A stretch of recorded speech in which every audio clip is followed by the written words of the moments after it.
Cup of Joe.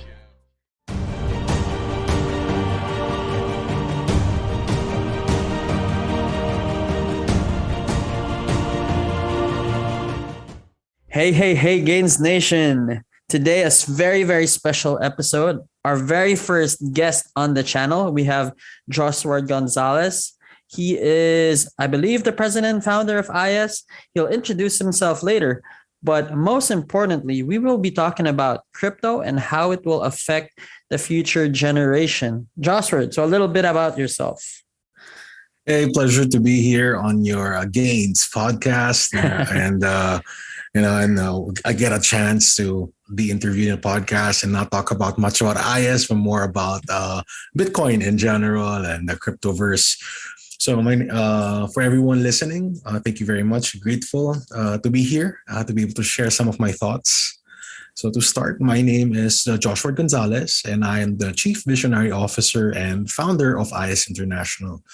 So basically, IS International is a training and development company that helps students become youth leaders and entrepreneurs. We offer very engaging programs that allow them some safe space to be able to probably find their co-founders, find guidance, mentors, investors, and just collaborators all around and all across ASEAN.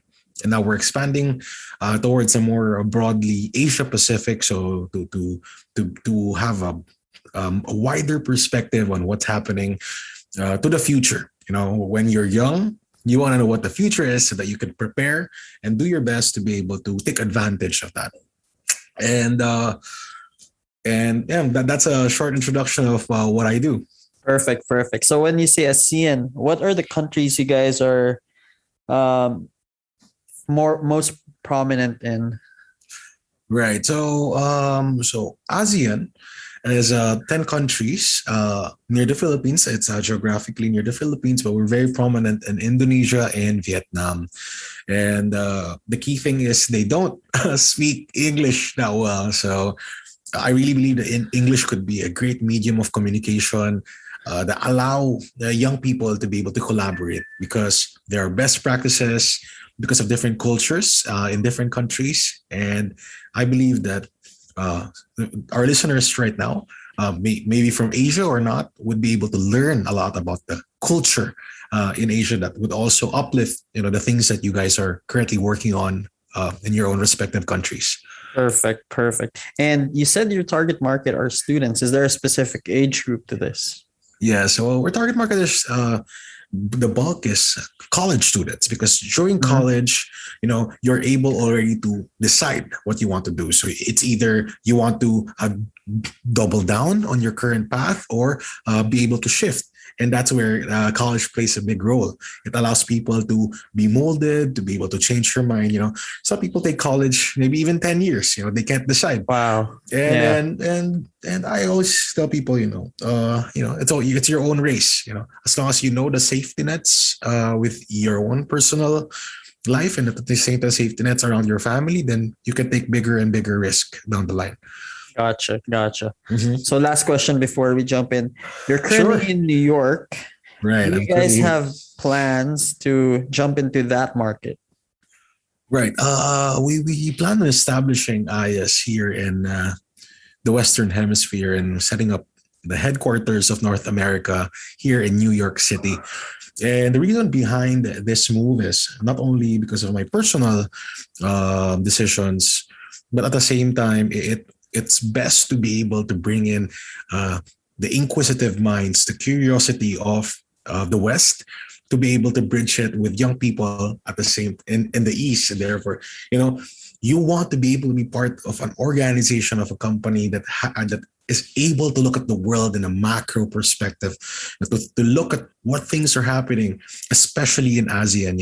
In our last ASEAN event, ASEAN was dubbed as one of the most, or if not the most important region, right, in the whole world right now, because we are the next emerging market. So everyone's looking in.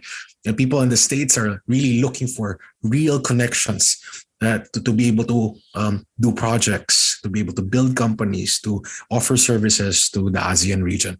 And of course, the ASEAN people also want to look at different opportunities presented in various parts of the world. So It's a Amazing. perfect symbiosis, right? Exactly, exactly. I myself probably one of the best examples of that. But not to talk about me. Jumping into what you said, emerging markets in ASEAN. How does Bitcoin, how does cryptocurrencies relate to this? Okay, so to start off, let's talk about the whole idea of Bitcoin. And so if you get to know me, I'm actually a Bitcoin first person. What it means is that I don't say that other cryptocurrencies or digital assets are not important, right? What I'm saying is if you want to get into this new type of world, or new type of idea to come in, you have to study Bitcoin first because that's where it all started. Where this has been a success for the past 12 years. But to give you an idea, digital currencies or this crypto idea, it's not new. Ever since the 1970s, they're already trying to figure this thing out. They have web IPOs before in the States, 1990s. There's already rules and regulations. And the real problem is really like there has no long-standing digital currency that really made it into a success, or this new form of digital asset that was able to stand the test of time. And only Bitcoin, when Bitcoin was released last 2009, it's the first asset that actually survived, right? Because it's hard. If you 99% of the things that you create in the world don't survive, and Bitcoin survived, and it's slowly thriving and thriving. And now Right. it's the fastest. Okay, so to give you guys an idea, this is the fastest asset to reach $1 trillion in valuation or in market cap. If you look at it, then you'll be blown away that, it's not a meme, it's not a small thing. It's literally bigger than maybe Tesla and Facebook, and it's just starting. And to give you guys, just before we move forward, with more question is that if you are in this podcast, we are very early. $1 trillion in valuation for Bitcoin is still very early. And you're going to be part of the first 1 to 2% of the world to be able to adopt this pristine asset. So with ASEAN being an emerging market and Bitcoin being something that's very, very early, even though it's already 2021, even though it's already at $60,000 in price value, Sure. close to $1 trillion in market cap. How would this, translate in terms of adoption, in terms of use case, in terms of preparing the next generations? For sure. Appreciate it. So the main problem that we have here in ASEAN, where we come from, is if you don't live in Singapore or in Brunei, life's a bit hard.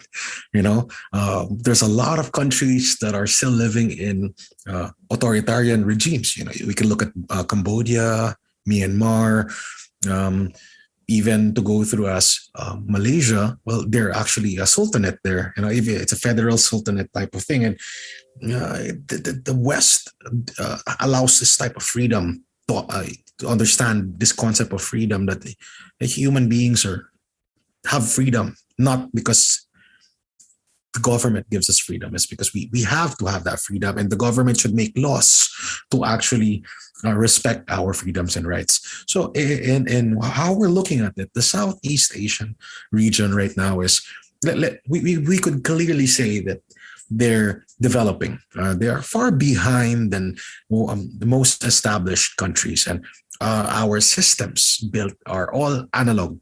It means that everything would be maybe most of the things would still be handwritten. We use papers, or if ever there's something electronic, it's not natively digital.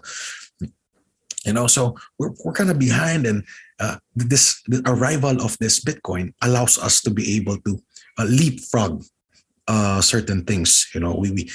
We could have technology without expending a lot of cost to be able to adopt it. So to give people an idea of what Bitcoin is before we look at why it's very significant in developing countries, is that when you look at Bitcoin, it's the first ever digital asset, right?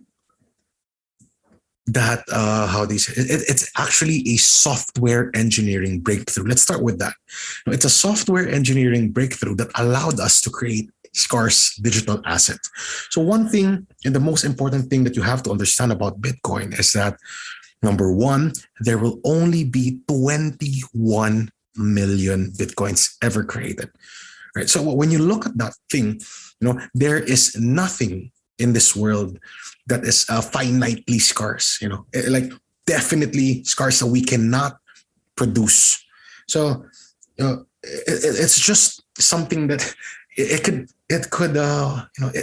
never existed and now it exists. And what does it do? When you have something that is definitely scarce, gold is not super scarce. You can easily, enough money, enough willpower is made, you can easily produce more gold, mine more of the other commodities. But Bitcoin, it has never, it will never exceed 21 million. Debatably, you can hard fork the origin blockchain and create something called Bitcoin Cash, which is actually the true fork of Bitcoin. But that's a discussion for you're another a casher. time. I understand. I'm not You're a a casher. Bitcoin. I don't like Bitcoin Cash at all. I'm Okay. just saying that from a technological perspective, being a tech guy, Right. the original blockchain was based off of the original Bitcoin is Bitcoin Cash. Oh wait, hold on. I might be getting that confused with Ethereum. But anyway, going back to what you're saying. Okay. Going back to what you're saying. So to give you sure, go ahead.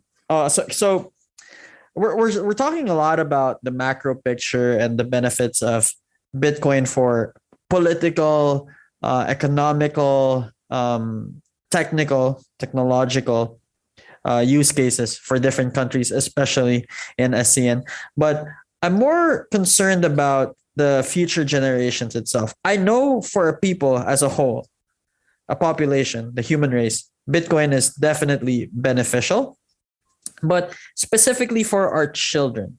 So a lot of people nowadays, they're going into hardware wallets, cold ledgers, nano ledgers, right? And they're saving Bitcoins specifically for their children, for the future, in the belief that it would be of true value in the future. Right. They say it's because of the scarcity of 21 million supply, even though, a lot of people, they say that the more you divide Bitcoin, the more proof it is that it doesn't really matter that it only has 20 million, especially because of it translating to billions when you count the different Satoshis.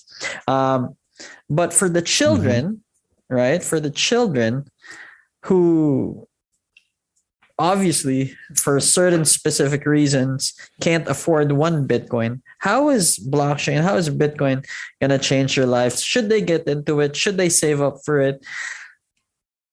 Go ahead. Sure. I respectfully disagree with the context that it's not important, the 21 million supply chain, because Right. so let's start with the importance of it, because I heard you mention about the hard fork of Bitcoin Cash, and the way we look at it is that in Bitcoin, right? And then there is a lot of people would want to take it in a certain way. Right. So people would have a different vision of Bitcoin, would have a different interest on how to be able to grow Bitcoin and its ecosystem. So therefore, there are certain leaders who would go, hey, I don't believe in this principle. I don't believe in this thing. And then therefore I have enough support and will hard fork it, which is what happened is from Bitcoin, BTC, it became there was a new fork came BCH, and after BCH they hard fork it because another significant portion has aligned and became BSV, Right. Bitcoin Satoshi Vision, right? So the way we look at it is, okay, we understand already that there's a lot of interest in terms of this asset and people want to develop this. So the real answer is we let the market decide what's important. So when you look at the use case of Bitcoin as a 21 million finite asset, the main proposition is it's a being valuable store of value. So basically, as a store of value, right? And then we look at Bitcoin's competitors. So Bitcoin as a store value is at a $1 trillion market cap. Basically, it's about 50 times bigger than its number two competitor. It And doesn't have maybe any competitor. so the competitor is like 50 billion, and then the third one would be Who like 10 who billion. who's the Like, competitor? oh, like Bitcoin Cash, and then Oh, there's okay, okay, okay, okay. yeah, I'm I talking see. about as the store of value competitor, right? Okay, In this segment. So when we look at it at a bigger picture, everything else is about 1 to 2% of the size of this Bitcoin right now. So we can already see that this is a dominating asset in terms of its use case. And of course, gotcha. the other Ethereum is different because it's a smart contract platform that uses ETH as a gas token in the other market. So in this sole competition, right, Bitcoin won as a store of value. And Right, the way we look at it is that, hey, people understand that it's a store of value, and it doesn't matter if people replicate it, duplicate it. right, right. People know what's the original Bitcoin, and Well, that's what makes it important. And from therefore, when it's important, so go ahead. You have a question? yeah. I mean, from my end, Sure. Go ahead. regarding the scarcity, I just took that out of the book of Michael Saylor, one of the biggest Bitcoin bulls of this market cycle. Of He's course, the yeah. one who says that the 21 million supply being a source of value why people should invest and hold, it's a marketing scheme because again it's divisible into thousands and thousands of satoshis. I mean, at the end of the day, the scarcity of 21 million is technically what 210 billion satoshis, right? Right, Or right, more or less. right, So when Bitcoin's worth $1 million in the future, you don't have to say, oh, I have one Bitcoin to be right, considered quote unquote rich. You can have, per se, I have 1,000 satoshis, and that can be at a certain price point that will already be known to be high value. Now, in terms of your point of it being a store of value, if you look into the white paper of Bitcoin, if you look at its origin use case, it was actually meant to be a peer-to-peer online transaction source of or mode of transaction, right? It wasn't meant to be a store of value. It was meant to solve the issues that fiat cannot and allow people to transact from different places. If I were in the Philippines and you were in the United States, I could send you Bitcoin seamlessly. So that was its original use case. Now, because transactions had increased costs and because its marketability on scarcity increased its value over periods of time, and because of the Bitcoin halving, which limited the production of supply at a 4-year cycle, that's what increased its value. And because of the other use cases of the new tokens, that's the reason why it became converted from the concept of money or cash to the concept of gold, right? right. And the only reason Bitcoin Cash existed is because it wanted to stay true to the original Satoshi white paper of peer-to-peer online transactions. So I'm not trying to protect Bitcoin Cash. I still think it's a shit project, especially because there's other projects that are better, like XRP, like Luna, even Litecoin, right? But yeah, those are just 2 cents. Now, if I were a college student or even a high school student, and I'm listening to this, what you and I are saying, Right. 80% of the students will say, I have no idea what they're talking about. Is this going to make me rich? So what is the message for the children who have that mindset, that mentality? Right. So I'd like to comment back on it, on the original white paper that says it's a peer-to-peer electronic cash, right? And the way we understand it is a lot of people would have different types of say about it. But the real answer is we have to understand how money is formed or how money is developed. So if we have to look at our world in a macro perspective in terms of time, and we have to look at what's the earliest form of money, right? That people used, like before Barter. there was It was barter. right? So Everything. right. Because people were trying to find what money is, all right? So whenever we barter, so the first thing is it's quite important to understand, because first it's a barter, and then why did barter work? Because of the coincidence of want. So you don't want my fish, I have a cow, XYZ, hard to make everything work. So eventually people, right, if you see people's nature, people would look around things, they'd collect stuff. So the first type form of money would be, it's like something like a collectible. So when I know Joseph collects something and I want something from Joseph, I want his goods and services, Joseph would like something of value in exchange. And something that you collect is something that's valuable to you. So therefore, you collect some seashell because you saw a beautiful seashell and they're hard to find. So you collect that, right? People don't collect sand. They collect important stuff that is a bit scarce. And then eventually I saw something else and I collect something. And then people start collecting stuff and people started to look, okay, what are the what stuff is valuable right now? And then when we look at that as a form of money, the form of money that actually transcends every other forms of money is what we call hard money or hard to make money. So what happened is your seashell could break. There's no more value in the seashells that you collect because it's not durable, right? So what happened is slowly people gravitated to something hard to find but something durable. So what happened is slowly they from barter they turned into let's say copper, bronze, silver, and then gold, and then eventually, right? People found out that gold is the hardest to make. Gold is the hardest form of money. It's hard to create. And at the same time, it's almost indestructible. Even if you burn it, it just morphs into it's a very malleable thing. So therefore, slowly the world, right, without having someone that says, this is going to be the money. Slowly they understood that the hardest money was gold. But the problem of gold is that it's not saleable through space. It means that it's hard to send gold.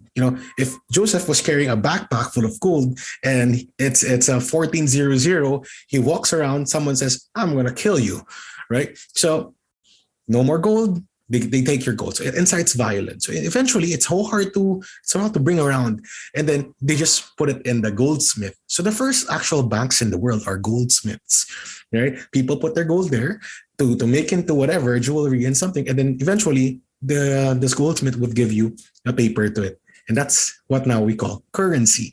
Now they exchange the paper. So that's how gold evolved into paper because it's not portable. So, and then eventually, right, the governments wanted to control the money, made their own central bank to be able to print money. So therefore, Bitcoin allows us to have what we call neutral money. And why does it work? Because it's the hardest money. So, right. So the way we look at Bitcoin right now, why it's not used is that we're not in the medium of exchange era yet. So the way we look at Bitcoin's era is, number one, it's a collectible. Cyberpunks, the coders would collect it, and then it becomes a store of value, and then it becomes a medium of exchange. People exchange it, and then lastly, it becomes a unit of account. Unit account is like things priced in it, right? So the world's unit of account right now is dollars.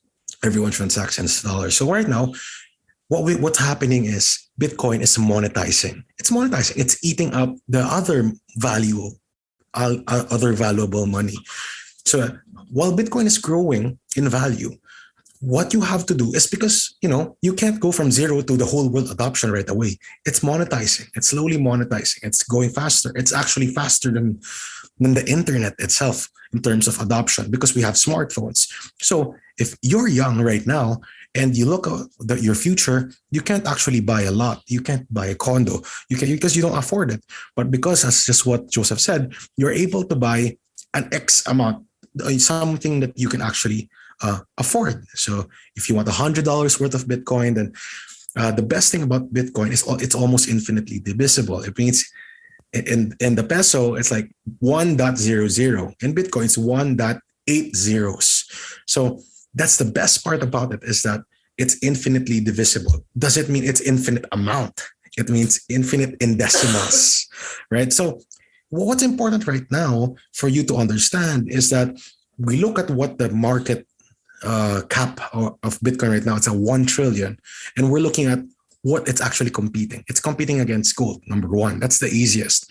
And then it competes with sovereign bonds, 30 $26 trillion. And then 26 it come trillion around there. Yeah. 26 trillion worth of bonds, and then we got sovereign wealth funds, and then Boom. eventually real estate valuation. So the way we You understand think is that Bitcoin is more valuable than real estate?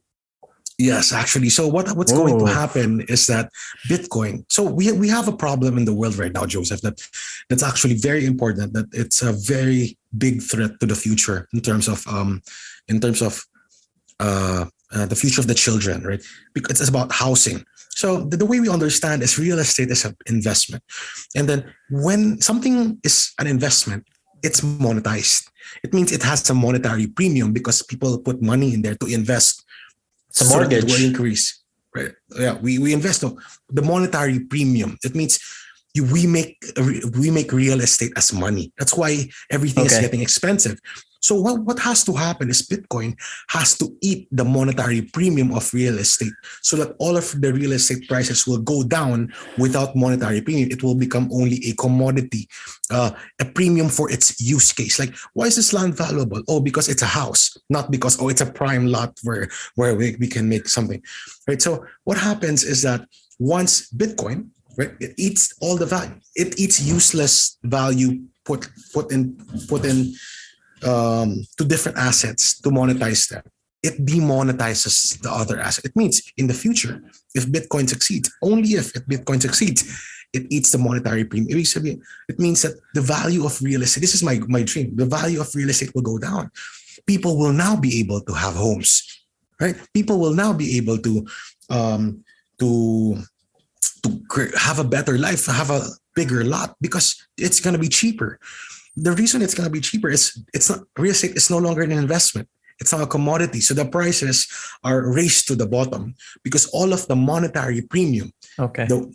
becomes Bitcoin. So that's how Bitcoin can help you. So if you're Okay. young, you just collect some Bitcoin slowly and slowly. So basically, I just want to touch base on this real estate thing because I'm definitely going to use this point of yours in my next interview Sure. with Ben.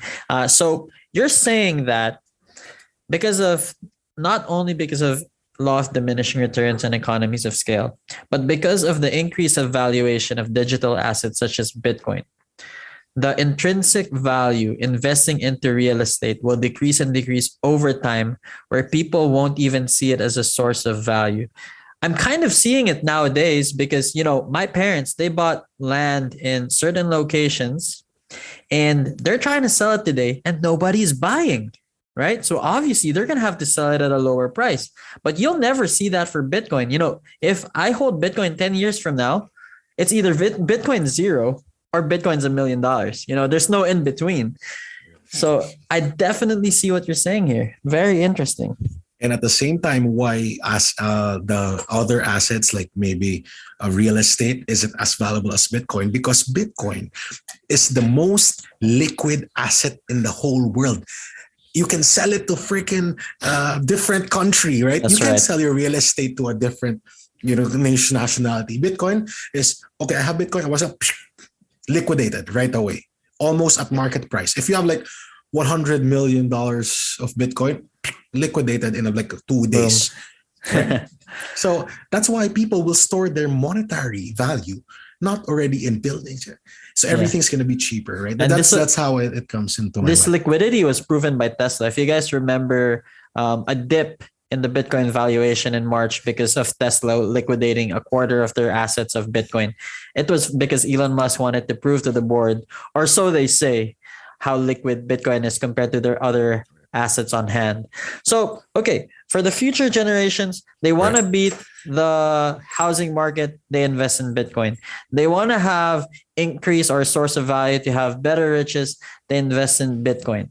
So, aside from the financials, and we'll definitely jump back into the financials when we talk about altcoins, but how has blockchain, affect the future generations in terms of developing the country? So just for an example, in corrupt countries, the first use case of blockchain that came to myself and my peers when I was working for this Korean development firm, we wanted to build a proprietary blockchain technology specific for voting, right? So if you want to beat corruption in terms of democracy, voting in your president, you're gonna want, you know, unbreakable blockchain ledger to track the votes of every citizen. Of course, there's human error, but this could definitely break that corruption. Do you think something like this will work? Is it too controversial? Will someone get killed? What are the other use cases that blockchain or even Bitcoin itself can bring to emerging economies? And you can even use El Salvador as an example. Go ahead. Right. Um, so when we talk about blockchain technology, it's so people understand blockchain is basically data linked together, square, right? So what about it that makes it special? Well, blockchain is merely your view on the total history of what happened, all the transactions that happened. Therefore, you can look at it, right? So we find right now is that there are no other use cases for blockchain technology that's proven. Okay, we can try, but for now, there's no other use case aside from money, right? Aside from making sure that the ledger is online. Now, Wait, hold on. There's NFTs, there's development, there's the metaverse. This is all built right, on blockchain, man.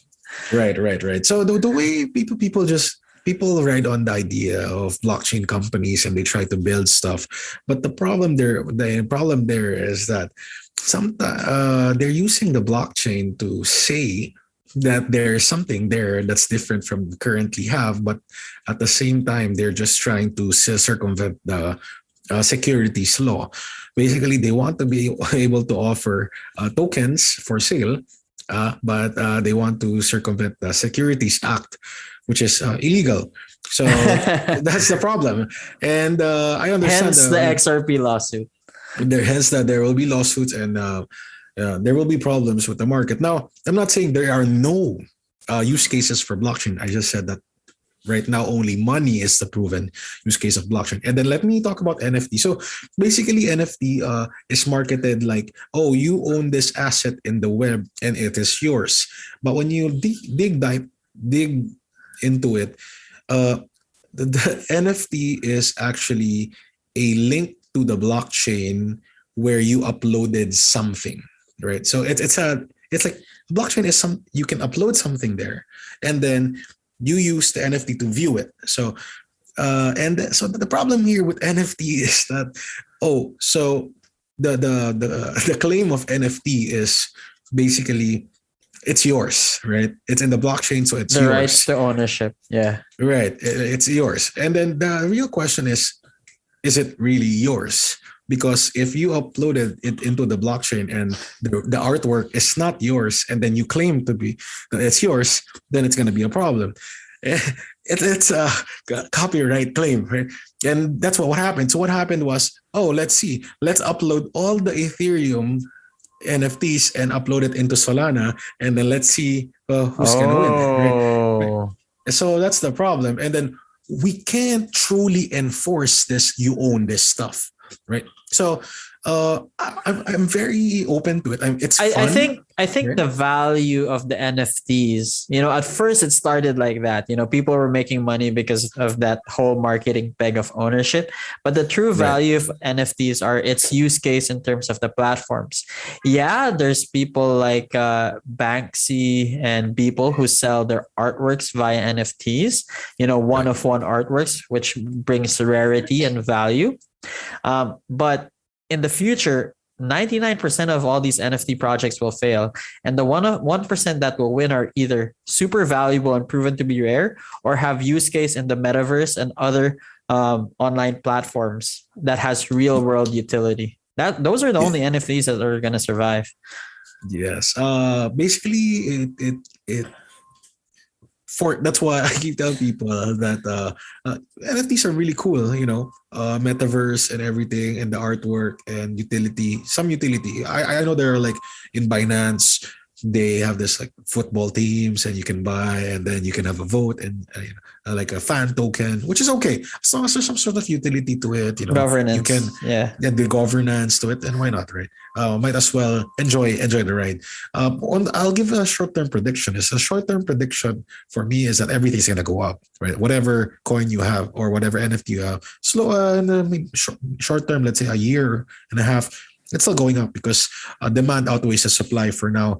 People say, oh, I make X money in NFT, and then people are making courses. So they're going to come in. And literally, there's less than 1% of the world in NFT, in this space. So because the volume that people are coming in and onboarding into crypto, value will rise. So, but I'm not sure about utility and use case yet.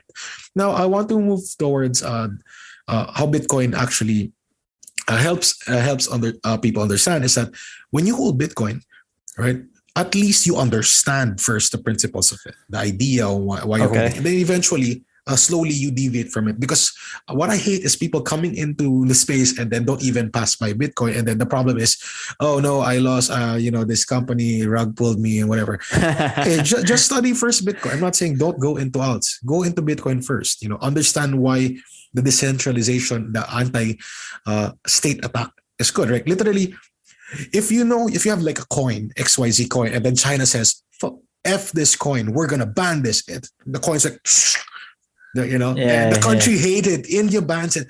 But Bitcoin, every time the country wants, it goes up and it goes up.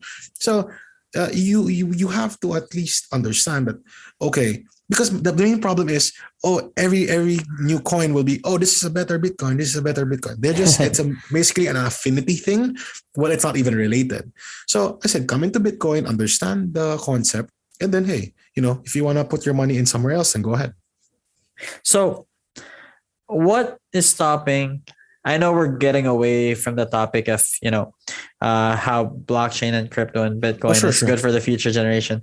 But curiously, what if someone comes up with a cryptocurrency that says it's everything like Bitcoin, but instead of 21 million, it only has 11 million supply? Right. So there's also 1 million supply, but that's not the actual reason for the value. So the real reason to the value is, let's say Joseph, right? You make a coin, let's say 1 million total supply cap, right? When the coin reaches 100,000 per coin, right? Yeah. Valuation, and you can create more coins, right? You said it's going to be 1 million, but is a human being able to literally control himself? Let's just say it's exactly like Bitcoin, decentralized enough, anonymous developer, and capped, blocked with a hard development, hard code to limit its supply at 15 million, let's say. I'm just saying, like, I understand.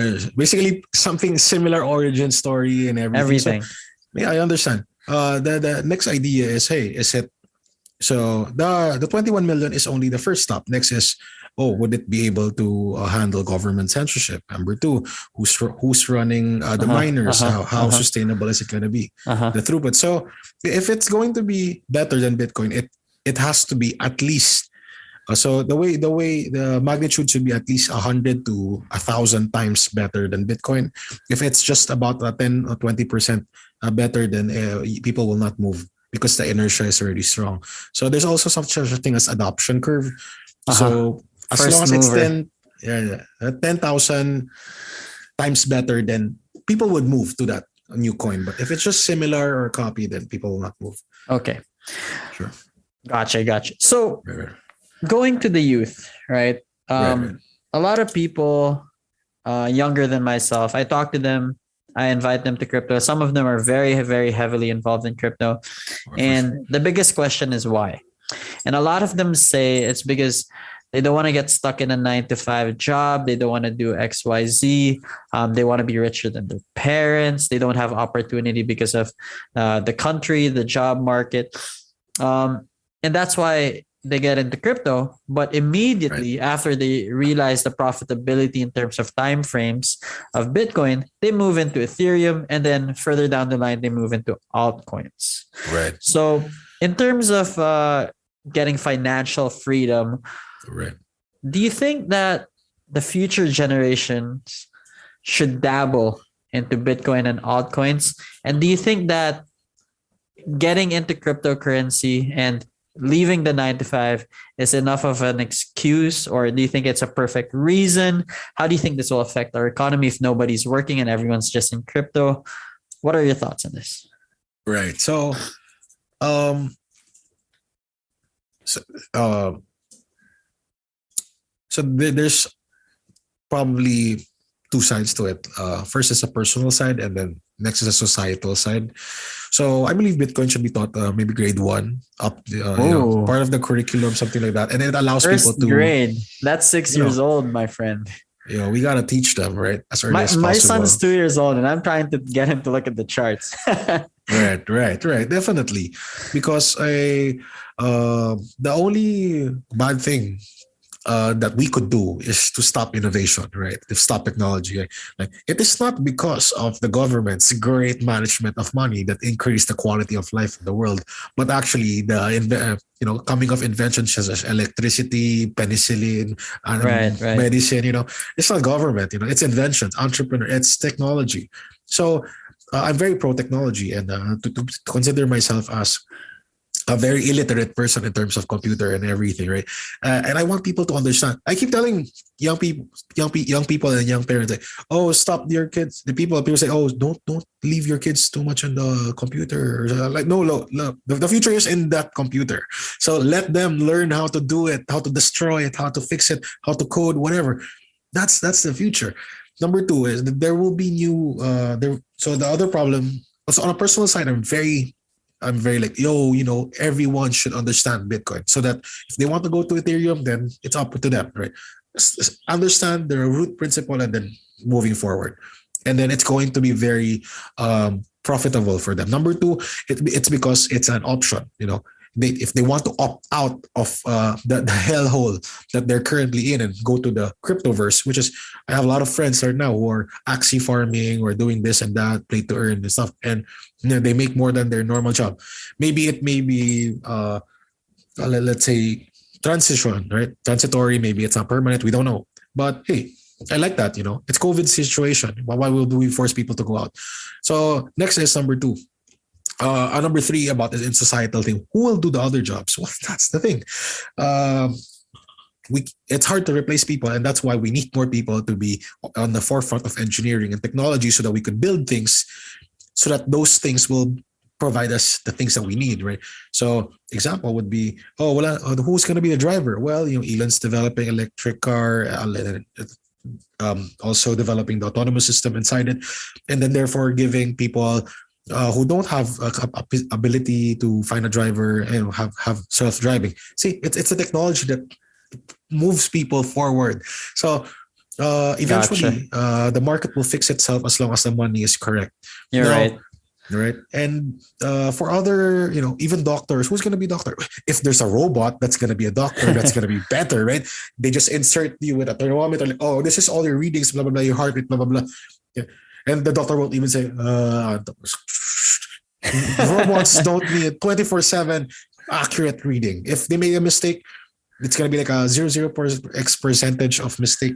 Boom. Well, it's like saying, because before I wanted to compare it to an elevator before, and then in the Uh-huh. 1900 there's an elevator and there's someone actually Uh-huh. pulling the string, or Uh-huh. someone manually pulling the elevator. Before, people was like, oh, automatic elevator, oh my god, how can that exist? It's impossible, we need elevator operators, because they click and they click. And now we're like, if there's a girl sitting on the elevator, you're like, this is a useless job, we don't need her here in the elevator to press the floor, like Right, as right. right. So the robot, and then eventually we now provide jobs to people that are more impactful, that are more humane. So that's how I Gotcha. believe the future is. You know, I just thought about this while you were talking. Like, I said to myself, it's gonna be impossible that nobody works and everyone's just in crypto, because by the time the adoption is that much, just based off of law of diminishing return and Metcalfe's law, by the time it's at that point, the increase in value will be so low that it's almost gonna be like regular money, right? By that point, right? Yes. and then everyone's gonna go back to working a 9 to 5 job, whether that's in a different level of technological adoption or not. And then something else is gonna come up. I mean, Bitcoin has about 120 years before it becomes the main source of transactions. So as the rest of cryptocurrency, whichever survived that long. But after that, something else is probably gonna come up. It's never gonna be everyone's just into crypto and everyone's gonna be rich, because the way economy works, the way society works, there will always be a ladder, and that's why social classes exist. Is because people place themselves um, in specific levels of the social class based on their decisions, whether they get into certain industries such as crypto early enough, if they adopt it enough, or if they're a laggard and then they're so late that it's been normalized and they can't make money off of it. So I actually have 4 main points, 4 main questions. We're running a little low on time, so we're going to tackle through this. The first question: will crypto grant the youth financial freedom if they choose to grab it? Yeah, specifically Bitcoin first. So I don't know about the other crypto. Maybe because if we say crypto, I'm gonna get XYZ coin, and then it's gonna be not financial freedom, but financial ruin for them. So stick with Bitcoin for the meantime. Not even Then- Ethereum? Not even Ethereum. Not even Ethereum. All right. So Joshua Gonzalez, Bitcoin only, Bitcoin first. If you want financial freedom, stick to Bitcoin. Can you define financial freedom for us, sir? So financial freedom is being able to wake up, right? At the time that you want to wake up. And the number Ooh. 2 is be able to, get breakfast, right? That you want, not breakfast that you only have. You go to work with a car or commute when on a time that's not, you don't go to the train and then you're sweaty. This is work that you choose, guys. Work that Right. you choose. Because I want to be able to create a world wherein they're able to, number 1, provide for their families. Number 2, by doing the things that they love. And then number 3, being able to positively impact the future. Because we want work that matter, right? We want Right. people to be excited like, oh my God, I'm so excited to work because I'm going to contribute to the world today. Versus because my freaking boss is going to be rich. Boom. It's all about that freedom. And then I understand that some people want to slave themselves into 100-hour work week. We need people like Elon Musk not to sleep. Elon, Right, don't sleep. Work, please work harder. We need to go to Mars. I believe in those types of things. Human future is in the stars. We gotta be Star Trek. Not, By the way, right? when you say wake up at whatever time you want, ladies and gentlemen, this is only for people who do not have kids. It's impossible if you have kids. They will wake you up. I promise you. Well, when you have kids, then it's a different now story. you're taking a different responsibility already, right? Yeah. But even if you have kids, probably at least you wake up when your kids wake up. That's not true. Because your boss. Because the worst case is your kids wake up and you're already not home. Right. Okay. That's the bad part. So second question. Sure. You said that, the real utility of blockchain is the store of value and making more money. You kind of utility of blockchain for me is money itself, not making money. Okay, it's the ledger for it's the to money. become money. So Yeah. you kind of shut down the idea of using the technology for voting. I assume you're gonna shut down the idea to use it for accountants. Immutable ledger for accountants. What do you think is the future in terms of the development? Do you think blockchain will be included? Or how do you think it would affect the future generation? Right. So first of all, money first. If we fix the money, we fix everything. So what does it mean? Money is a signal. So basically what happened in the world right now, because governments, specifically America, can print money and then affect the rest of the world through inflation. The money are going to startups that aren't making anything because it's the low interest rate. So that's number 1 solution of blockchain right now. So I'm not shutting down voting systems, identity. I hear Cardano is going to South Africa because of identity things. All of Africa. Africa. right? I'm a huge fan of Cardano before, as in provide people with identity, yung mga diploma in the blockchain so that you know it's not Education, fake, yeah. right? And then improve computer sciences and literacy. I'm not denying any of those, right? There's a use case. I just don't know what's proven yet, because there are things that are Gotcha. better Gotcha. decentralized, and there are things that are better centralized. Number two, man, the future is actually in the saving. So why is it very important? Because in your bank account, you don't get interest. And then when you make investments, either for stocks, for commodities, for anything else, aside from the crypto industry, it's very risky. What do I mean by this? You're either betting on a company, if right, you're betting on a certain news factor to help you out.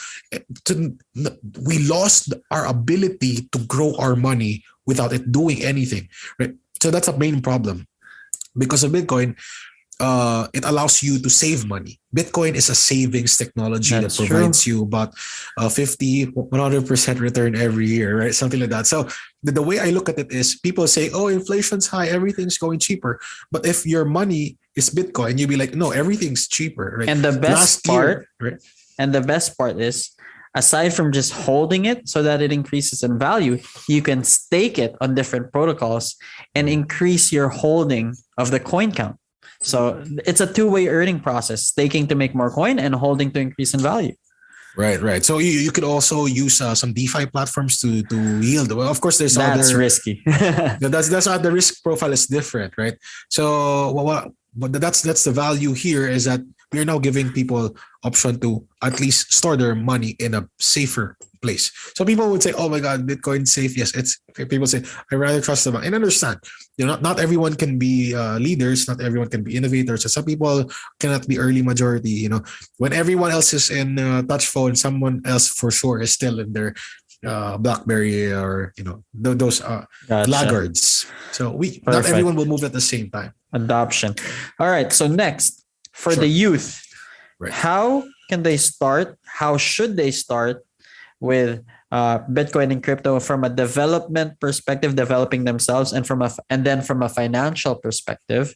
And then after that, can you sum it all up into what's the end goal for them in terms of including cryptocurrency in their developmental phase? Right. So the first thing I would want them to understand is that the basic principle of if things aren't made, there will be no things. Right. Again, it's so weird. If we don't create it, things will not happen. So there has to be some action that you have to take to be able to shape the world, to be able to create the world. So I suggest you guys look into the technology side for your career. That's one of my maybe some regret that I didn't take up computer related course, but I know it's not too late, but the inertia is really strong that I can't. So I suggest you guys look into it. Number two is that you can be engineers. So either you engineer in the world of atoms, or you can be engineer in the world of bits, right? So you can be computer engineer. Now, and that's the future. Building things is the future. The crypto is merely money, right? We need the value, the goods and services as well. Now, in terms of financial, hey, if you have 50 pesos, 100 peso, this is a term called dollar cost averaging, peso cost averaging. You buy something regardless of the price, you just buy it frequently and then hold it. So I suggest you do that to Bitcoin. Just buy. If you have 100 peso extra, buy from coins.ph, buy from Binance. Just buy and then hold. Buy and then hold. How long should they hold? Forever, right? Because Forever. yeah, so holding period is forever. But maybe the reason behind it is that people don't understand how banks work. So banks actually give loan, collateral money. So eventually there will be a time when this crypto assets, whatever, but as long as it's recognized, will become your collateral. So you don't have to sell it to get money. Just like how people remortgage their house to get more money, you can actually, put your Bitcoin in and they will give you cash for it without even selling it. So you're loaning a part of your Bitcoin and things like that. It could happen. So just hold it because the reason behind it is you have to be able to have savings. That's the main key for young people. It's not the technology yet that you have to focus on. It's you having some savings so you don't die. So the world today, if we don't have Bitcoin and cryptocurrency, it's like you're let's say A B. someone that can't store fat. When they eat and then they don't become fat, so they don't store fat. They have to eat every day, right? Because they can't save energy. So just like your work or your future business, if you put your money in cash, it's actually dwindling. So you can't save money. So if you put it in a proper store of value, then one day you'll wake up and you'll be like, no problem, right? That sigh when you say like, I'm not as rich as Henry C, but I'm not poor. And eventually, society will come to time that there will be less and less few people, but at the same time, there will be advancement in technology. So save money, turn them into your favorite crypto. I suggest Bitcoin first, and then once you already put in time. Number two, I just wanted to point this out.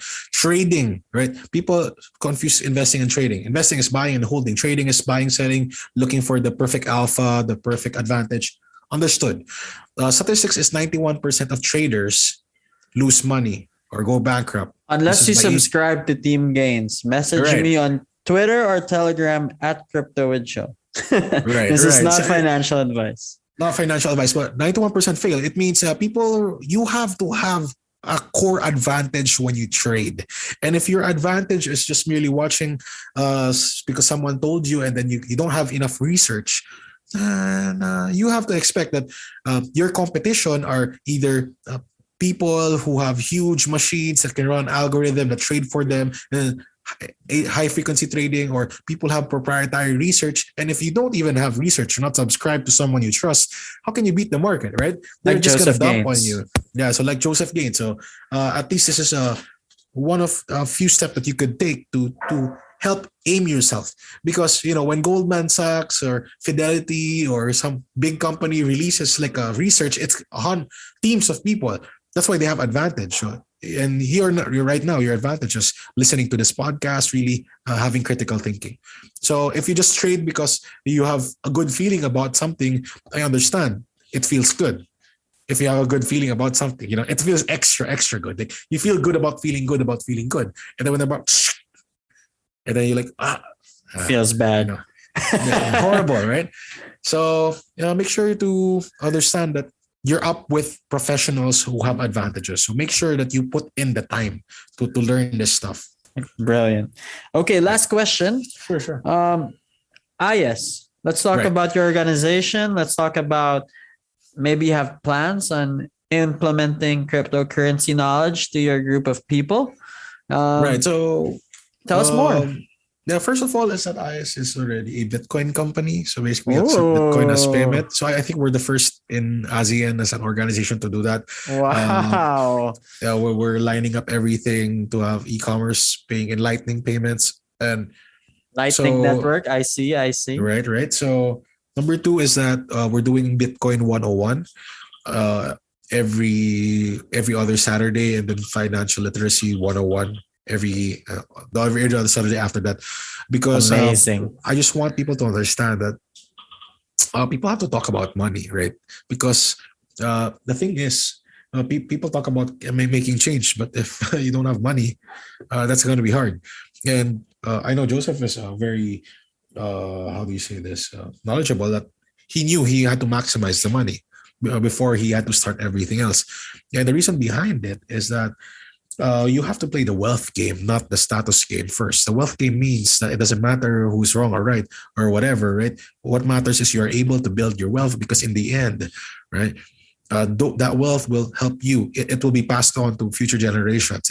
I said, it's like saving your work. You're working and you're saving the money, and so that you can give it to your future kids. Because if you don't change the course of your own life, then I really doubt the government will come in and say, "Oh, good job." So the only way right now is to really maximize money, and then so that you're able to have some savings, eventually invest in yourself, increase your cash flow, make good investments. Right? Don't rush your investments if you don't have cash flow. Focus on cash flow, and then eventually everything else will fall. Streams if you have of income. Yeah, things like that. Amazing. All right. So for those who want to get in contact, those who want to learn more about IS, we have a description below. Joshua, Is there any way to contact you? Any need to contact you? Why would they contact you? Right. So if you need to contact me for reasons that you want to ask something about this podcast, inquire about the programs, or inquire about how we could collaborate together. We are partnered with 64 organizations all across the world, even from Africa, from Australia.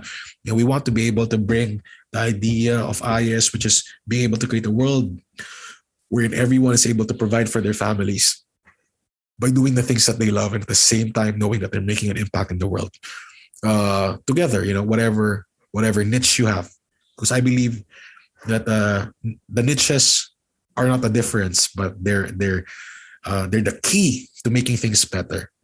Your specialties, your specializations, your focuses enhances other people's who focus on their own specialties. It's a win-win. It's an adding value to everyone else. Amazing. Any closing remarks before we do our outro? Right. So it's JOSUARD Gonzalez, GONZALES at gmail.com. You can email me. You can put it in the subject that you heard it from Joseph Gainez podcast. And lastly is that I really encourage you guys to look into this crypto world and start with Bitcoin. If you don't even own Bitcoin and then even a bit, then you won't be able to have skin in the game, because one thing is for sure, you have to understand, one thing is for sure. In the year 2140, the only thing sure is that Bitcoin still exists. I'm not sure about the other crypto coins because they're all companies. Bitcoin is a commodity. Everything else is a company. So to our young listeners out there, know that things are going to change fast. So I want you guys to be on top of the change versus the change changing you and forcing you to shift. So the only way to make a better future is for you to be able to create it for yourself. So thank you very much for having me. Appreciate it. That is the biggest alpha. That is the biggest buy signal, everybody. We thank you so much, Joshua Gonzalez. Thank you so much, Gainez Nation, for listening to our first interview on our Cup of Joe podcast. Again, my name is Joseph Gainez. You can follow me on Twitter at CryptoWithJoe. Send me a message on Telegram. And again, this is Cup of Joe. Thank you. Cup of Joe.